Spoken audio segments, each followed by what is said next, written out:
right down. Yeah. All right. Hi, everybody. Thank you for your patience. Okay. How we doing? Good. Good. My name is Russ. I'm a guitarist, musician, person in the Grand Rapids area. I've been living here for about 6 years now, playing in various bands. I play in country bands, like Gunner and the Grizzly Boys. I play in rock bands sometimes. I do my own thing, which is like soul rock, funk. I do wedding band and corporate gigs. I teach privately. All sorts of things. Anything musical that somebody wants to hand me money for, I will figure out a way to do it. You know? So I actually got my first banjo student, and I've never touched a banjo in my life. So I'm gonna learn how to play it and figure that out. So. You're gonna be learning right along with it. Yeah, that's right. That's right. Which is I think a really cool way to approach music and approach how to learn things and how to connect with other people. And that's kind of one of the things I'll get into. Before I really get into this, I just want to first state that all of this is my opinion, and there are many ways to look at music, and I encourage you to explore all those different perspectives. Very important. And there's no one right way, so trust yourself and your intuition, and that'll take you to some really cool places. I'd also like to say that I normally do like one-on-one lessons. I've never taught in a class format, so if you guys, as long as we're cool and no one's talking over each other and whatever else, we can kind of keep this an open discussion, and I'd like to do that. So you guys can raise your hand or interject or whenever you want, and we'll just kind of keep the conversation going. Sound good? Mm-hmm. Cool. All right, so I'm gonna do a lot of talking today. I'm not gonna do so much playing and stuff. We can sit and talk concepts and whatever else, but you guys can do that, and I'm sure you guys already do a ton of that. So I'd really like to hit more on like my personal mindset and how I look at music. And so if you have any questions about that, let me know, and we'll kind of dig a little bit deeper. When I was writing this up the other day, I started using a subway system analogy, like a New York City subway. So I'm going to take you guys down my ADHD rabbit hole and see if this makes any sense. So there are many ways to approach this instrument. Like a subway system, they can all take you to the same place. I like to think that no matter where you get on said subway, you'll eventually want to explore the rest of the city. To the same effect, no matter where you get on, you can always get off in different spots, you can check out different spots, whatever else. And that applies to music as well. So with exploration comes perspective, and if you stop to absorb what's going on around you, you might find some new favorite spots that weren't necessarily there or you didn't see before. So to continue with this, let's think of these different stops as like different genres of music, pillar genres, if you will. So we have like blues and country and rock, and all of those like top 40 genres are how the music industry will kind of categorize music, right? So if you think about like these different genres as like different stops off of the subway, right? You hop out and there are these general areas of the city, right? So if we're thinking about just country music or whatever else, well, that could be folk music, that could be Americana, that could be Appalachian mountain music. All of that stuff exists in this stop, but that's the general stop. So when you get out, there's that area, right?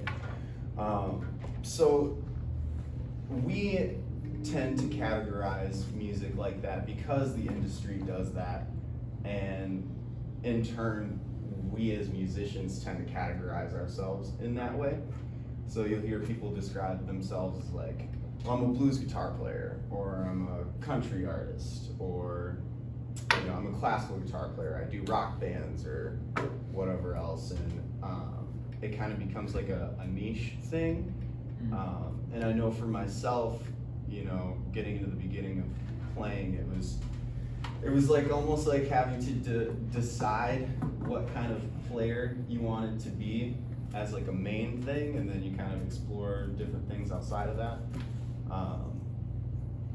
But as I've gotten older, I've learned that it's a lot more fun to just kind of explore different genres and take things. Now, while the world does need specialists, people like Billy Strings or Jimi Hendrix, or people who were like really good at that thing they did. Let's take Billy Strings for instance. I don't know if any of you guys are familiar with him. What's that now?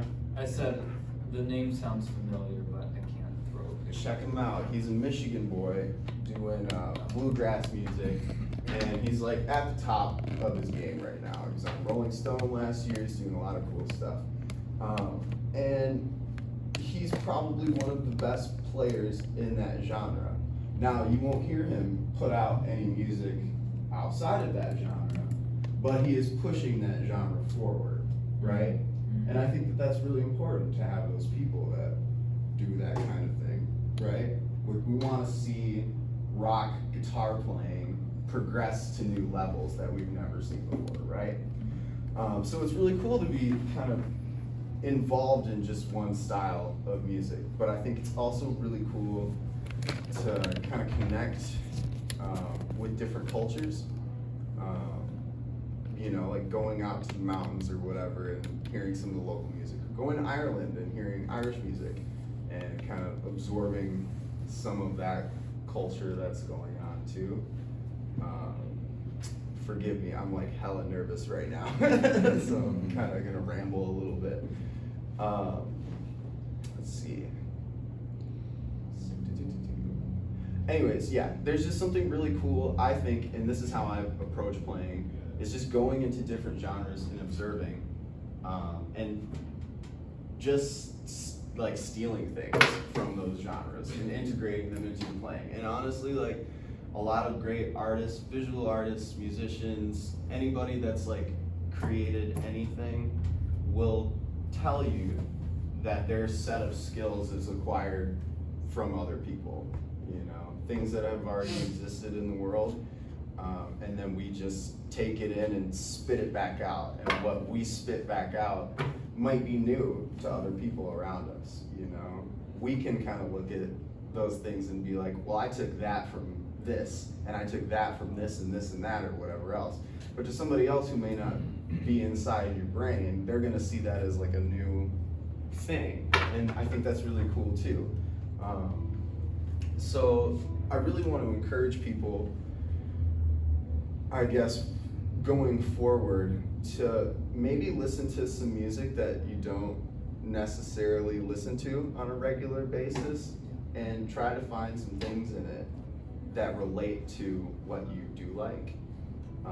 And I'm gonna do a little bit of a demonstration in a bit to kind of show how that works in my brain.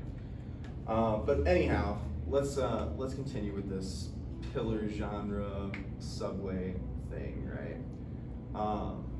So when you get off of like a subway system, you might see businesses that look familiar, right? Like a McDonald's or like a Starbucks or like chain businesses, things like that. And they exist in all these different areas of the city, right?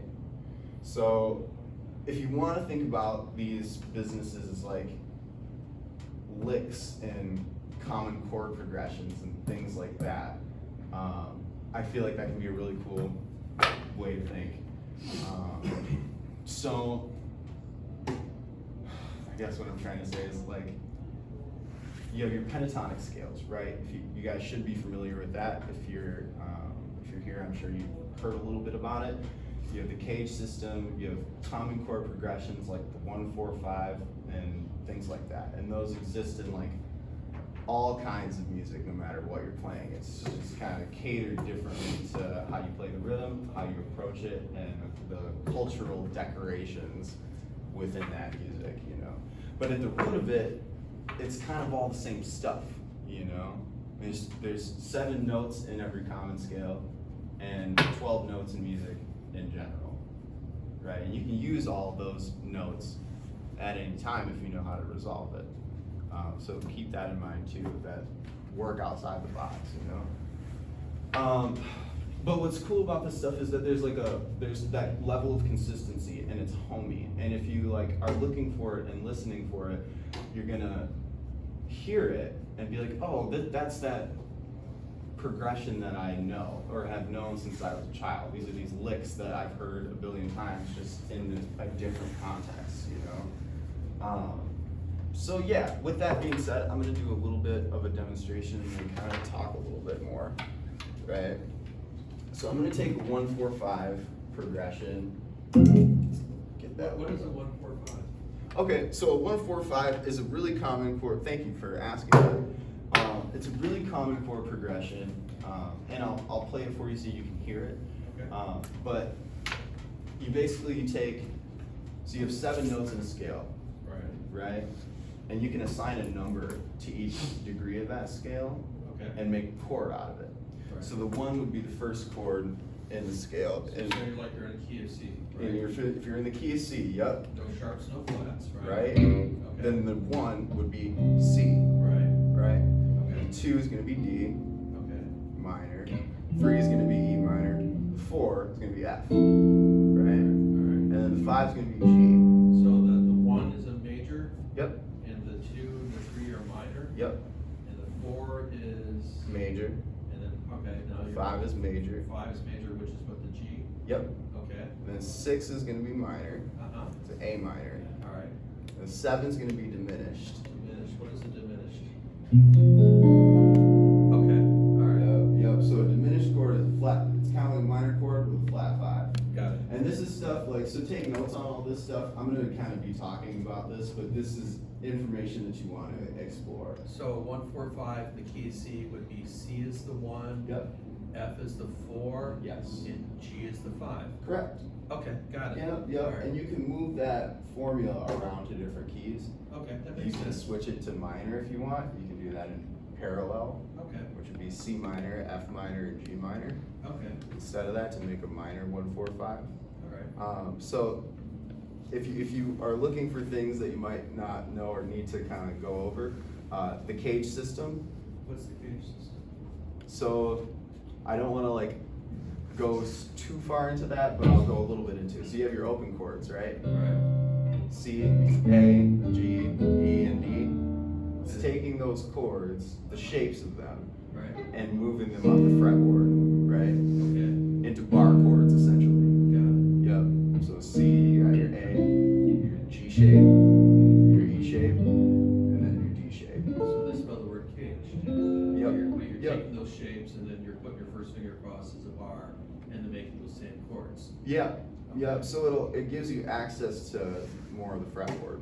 Alright, so you're able to do some like different inversions, is that how that works? You can do different inversions, different chord positions in different spots. Okay, And then when you combine that with different positions of scales, it gives you room to roam and creative decisions that you can make across the fretboard.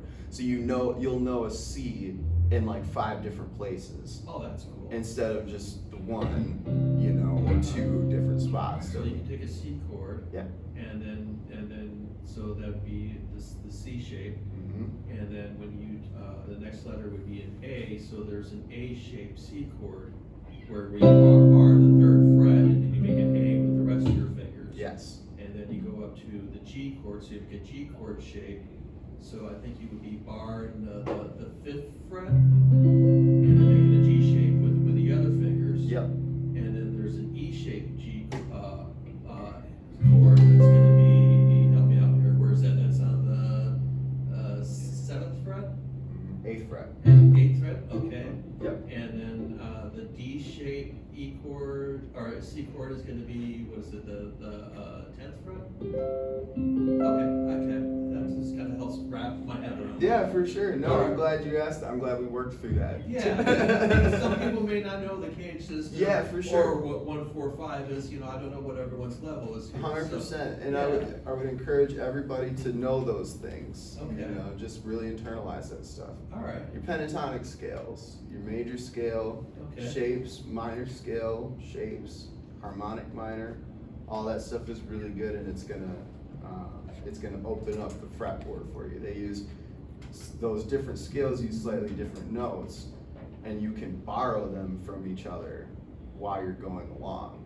And that's what you do to just develop your language. So really great guitar players aren't just like playing the pentatonic box, you know? Okay, so some people may not know what I'm sorry, I'm bringing it down to It's a cool, bit of a man. basic level. It's cool. You know, I know some players have no idea what pentatonic is. Yeah, so your pentatonic stuff's your bread and butter. All right. That's like the first scale you want to know, right? All right. Right, So you've like probably one- heard that a 1, bunch. 4, 1, 3, 1, 3, 1, 3, 1, 4, 1, 4. Okay, that's a pentatonic. 5 of them. That you can play up to that, and if you play any key, Okay. any song, any keys, if you know those 5 scales, you can play. Most solos are done off those 5. They really There are. are 5 scales. Yep, yep, Alright. and that's, you know, all music, Mhm. people are using those scales. Right. Now they might add in a different note here and there, and that's kind of what we're hearing to kind of set it apart. But explore those things. If you hear something that you like to play, right, or like to listen to, and you're like, oh, that's cool, maybe sit down and try and like sound it out, you know, and use your boxes and use all these tools. So when I say it's important to learn the cage system and learn your pentatonics, your major scales, harmonic minor, all that stuff, that's because it's going to give you a framework in which most music functions, right? Like 99% of music functions within that framework, Okay. right? So if you know that stuff, you can approach a song or something that you're listening to and have a pretty good idea of where it's kind of going or where to start and end with a particular lick. I like to think of scales as like how an artist has a palette with Yeah. different colors. Mm-hmm. And then so like the more scales you know, the more colors you're able to paint with. Sure, and you can blend colors too if you want, but you have to know how. Like if you're trying to make a purple, but you don't know that red and blue make purple, Right. you might have some trouble there. But if you know that going into it, and you're like, oh, well, I just need a little bit of purple here. Well, let me quick mix this up and get it going. Does that make sense? It does make sense. Cool. All right. Cool. Thanks. Do you have any other questions? No. was I just- like this. Yeah, well, takes you the know- pressure off of me. I'm trying to bring you down, man, because you're going a zillion miles a minute, and I know where you're going, because I know my theory and stuff. But I appreciate that. But everyone else may not. So, Sure, you know, sure. Sorry, I had to. No, that's bring okay. it down to a pedantic level. you No, know? it's cool. No, it's cool. And you know, I might speak from that level just of already knowing that stuff. Right. And I want to meet people in the middle, but I also don't want to miss people who like already know a lot of this stuff too. So I'll try and do Yeah. balance of both. I mean, I know that stuff, but Cool. I don't know what everyone else does. So I'll Sure. just bring that down for everyone else. Thank you. know? Does anybody else have any questions or comments so far before I move on? I have a question. Yeah. What did you say about getting the color purple just now? I really liked what you said. Oh yeah. So like, if you don't know how to mix purple, like if you don't know blue and red make purple, right? It's gonna be really difficult to get purple, Okay. right? If you want a lighter purple, but you don't know that adding white makes a lighter purple, it's gonna make it difficult. But if you know those things, then you can access it a lot faster than having to figure it out on the fly. So that's why we do that work ahead of time.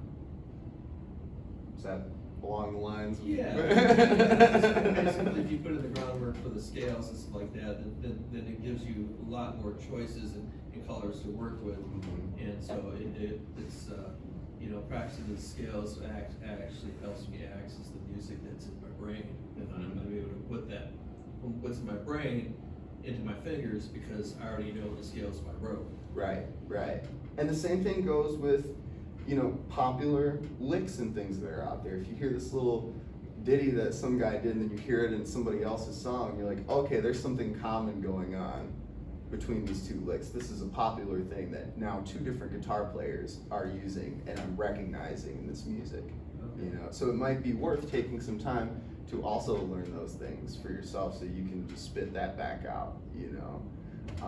But for, guitarists can be super arrogant, man. Like, we think like we can come up with all these new things, and we're trying to reinvent the wheel very often, and I'm very guilty of that. And, a lot of it's, like I said in the beginning, a lot of it's already been done. It's just kind of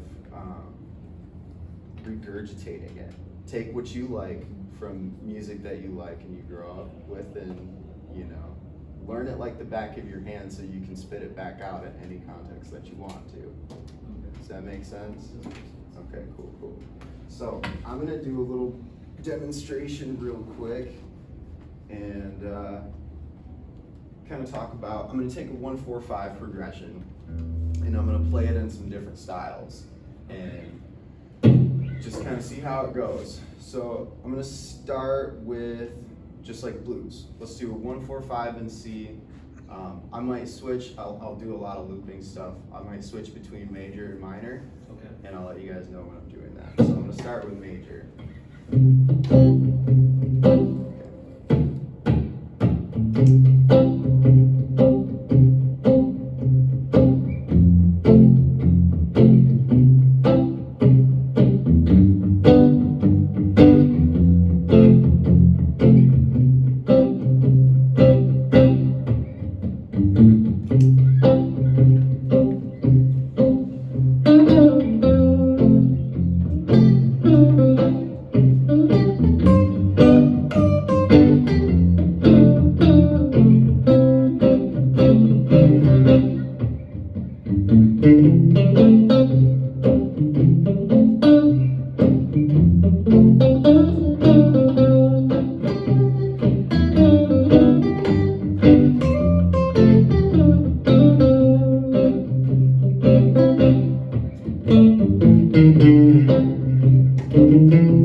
But not quite folk and not quite country.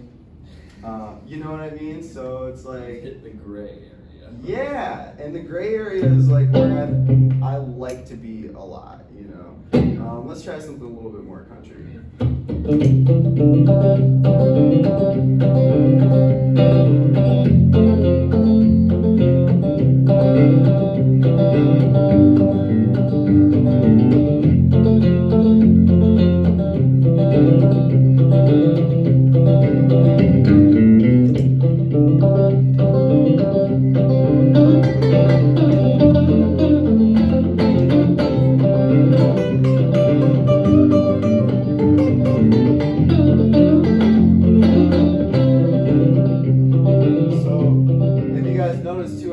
Just staying like in this A minor pentatonic box.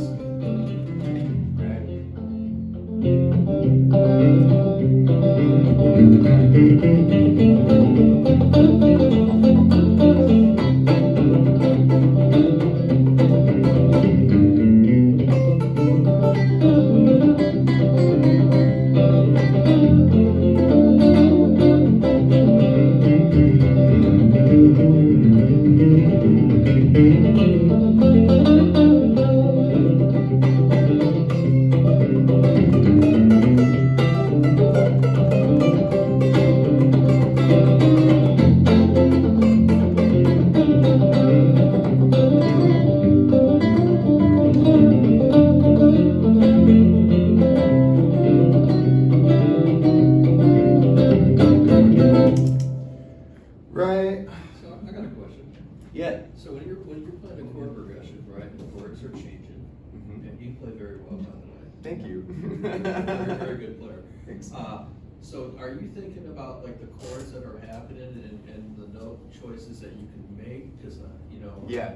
I know from like being a bass player, like if you play notes that are in the chord that are happening at the time, they sound good. Yes. So, like example, you're playing a C chord, and if I know that if I'm going to hit a C, an E, and a G, when a C chord's happening, hey, it's probably gonna sound good because those notes are in the chord. Right. So how do you approach that, in the changes and stuff like that? Are you thinking about that, or are you just thinking more of along a scale ways, or an arpeggio, or what's going through your mind? That's a really great question, and leads me to my next point, which is context and perspective.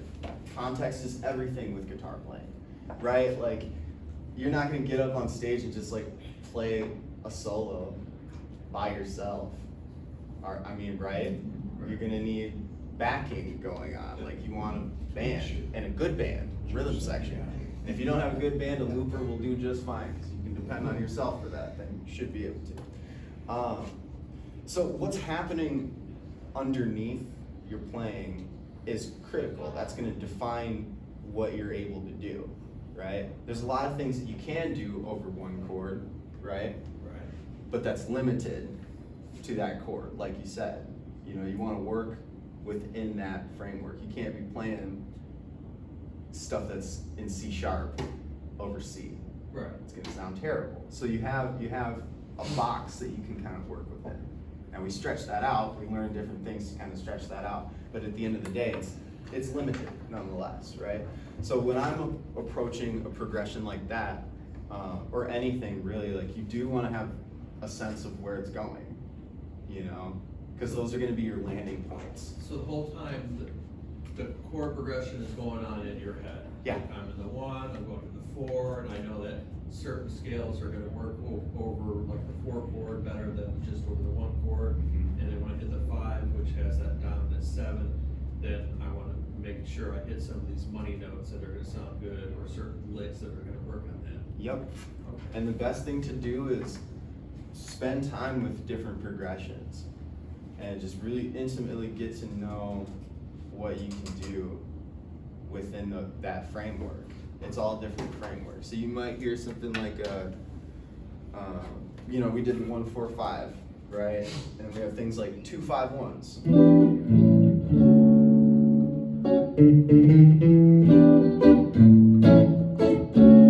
like in the key of C, that would be, D minor, G, and C major, yep. okay. And you hear this a lot. It's a common jazz kind of thing. I have Sunday Morning by Maroon 5 going in my head with this one. Sunday morning, rain is falling. Anyways, so you start to hear those things across different music though. You're like, okay, well, this is a 2-5-1 progression. I've played over tons of 2-5-1s before, right? So that I can kind of channel some of that energy from different music. Like, say I was doing a 2-5-1 in a jazz song or whatever else. Right. Use all those licks in that Maroon 5 tune, because it's the same framework that's going on. A 2-5-1 is a 2-5-1. A 1-4-5 is a 1-4-5 is a 1-4-5 all day long. Okay. Right? So if you can observe music objectively like that, it kind of, it brings it down to like almost like a mathematical, scientific sort of level, where these are equations that have been put together and you can just do certain things with these equations, right? And you can break it down microscopically. You can play over individual chords and really juice that, but that's kind of the same theory Okay. in essence, right? As just, there's only so many things you can do, right? Don't limit yourself. Always keep trying new things. Don't get me wrong, right? But understand that, like, I guess, don't torture yourself by trying to create a bunch of like new things, you know? There's a whole world of players out there that are doing amazing things, that are happy to be like, yeah, this is how I did this thing. Like, here you go, take it, steal it, use it, you know what I mean? People are proud to do that. That's what makes it go around. Yes? So when I'm trying to learn a tune, write a simple tune, Yep. what I try to do is I look at the chords, Mhm. learn the chords, and then I learn the notes that are in each chord. I do an arpeggio for each chord.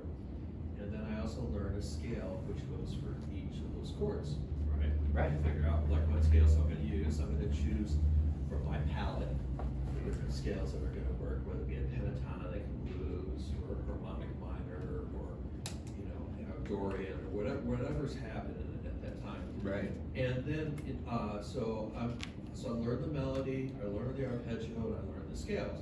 And then what I would do is I would play the song, and then on command, like I'd just play like 2 measures of the melody, 2 measures of an arpeggio, 2 measures of a scale. Sure. And I find by doing those things and being able to switch gears on demand, then it gave me a framework in which I could improvise from. Absolutely. You know, so That's fantastic. you know, so yeah, it totally worked for me, and so, you know, and it's nice, like, when you're playing a solo, for me, you know, it's awesome to like be able to shred, because I love to shred, right? Mhm. Everybody loves to shred, that's why we play guitar. Mhm. So, but, you know, to go ahead and just like, you know, to bring it back, come back to earth, come back, play a little bit of the melody, maybe when you go to the bridge, let people know where you are. Yep. That's awesome. That's exactly it. I'm gonna do one more. Piece. I'll do another 1-4-5 because I kind of wanted to stick to one format. All right. Let's do some reggae.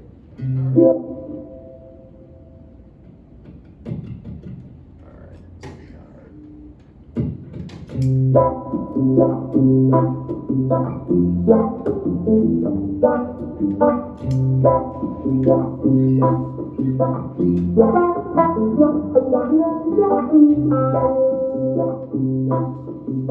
Effects are also really cool for trying to figure out different styles, you know? I mean, this is reggae all day long. A little bit of wah, same 1-4-5 chords going on, it's just a different right hand rhythm. Your right hand is severely underrated. People are like, oh, they're trying to do all this stuff and be all technical with their left hand and stuff, which is great, but this is just important over here, you know?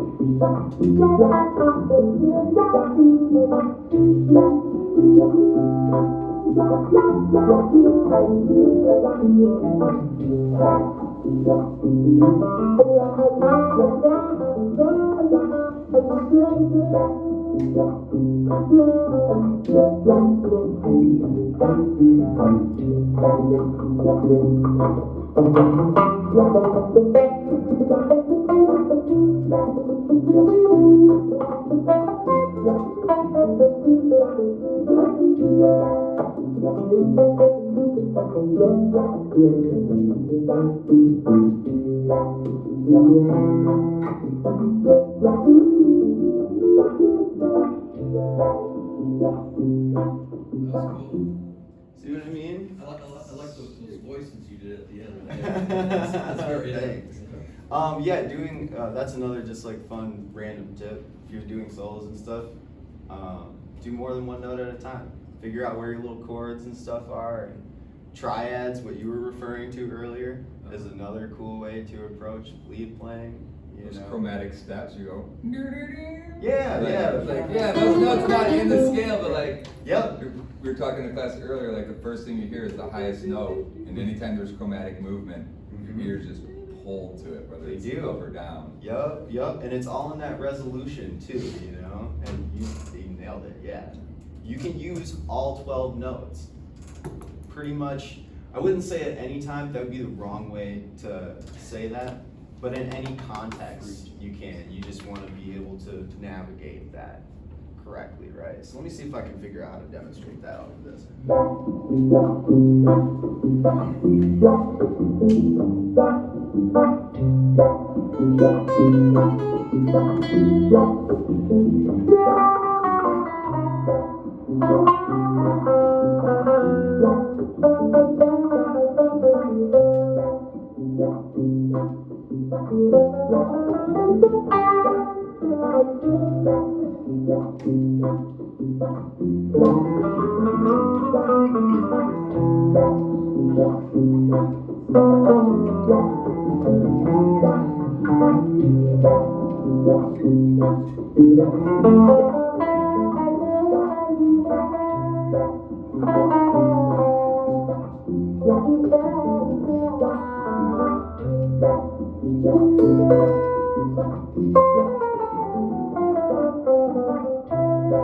See what I mean? You can do it. Very cool. You can get away with it, you know? It's crazy. I'm supposed to let you know you're down to your 5-minute time. Oh, wow. That was quick. Okay, let's see. Let me see if I can wrap this up. I think we got most of what I had in there, you know? Explore, explore, explore.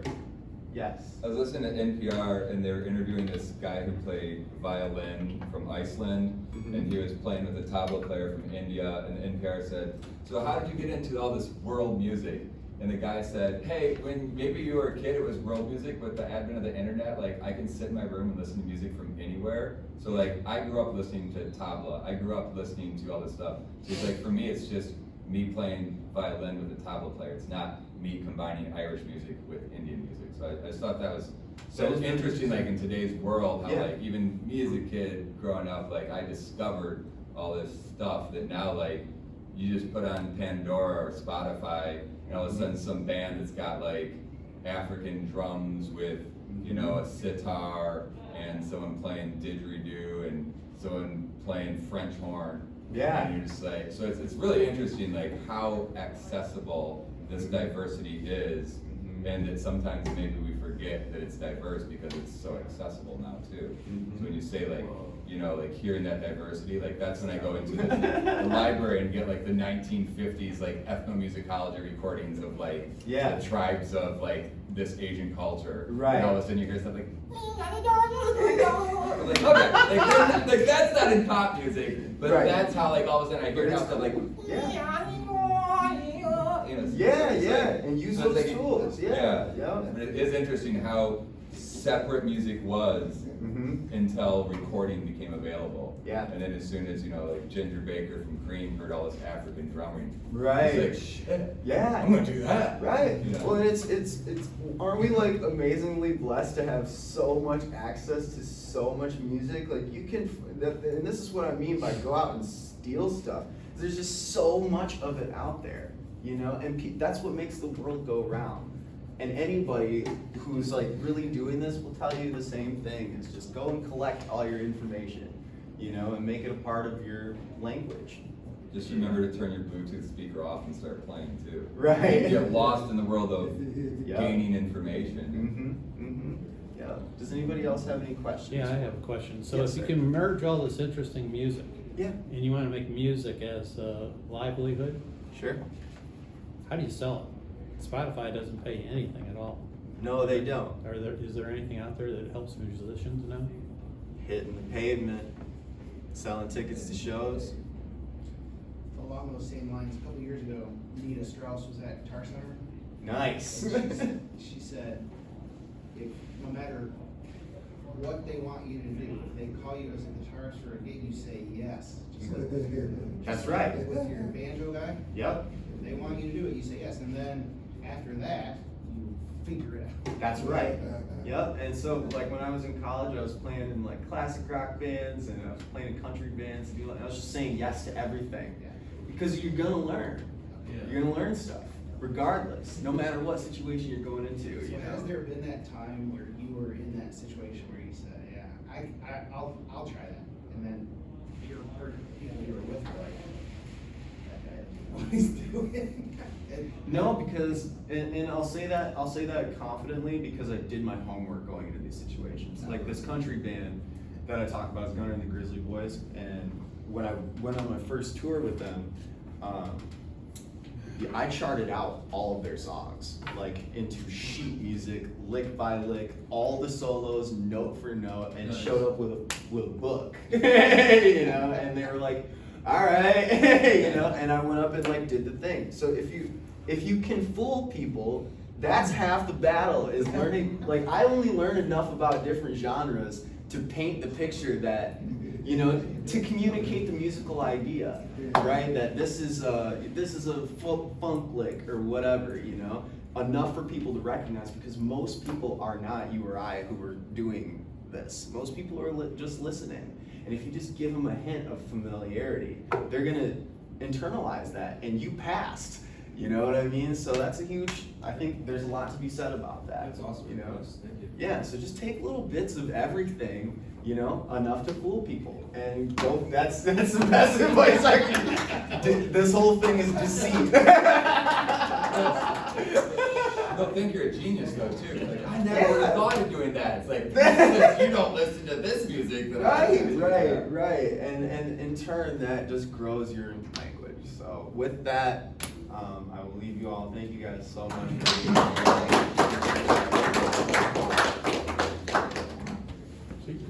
And I'll be around. Look me up on Facebook, Instagram, whatever. If you guys have any questions, and I do teach in the area. So. What can we steal from you?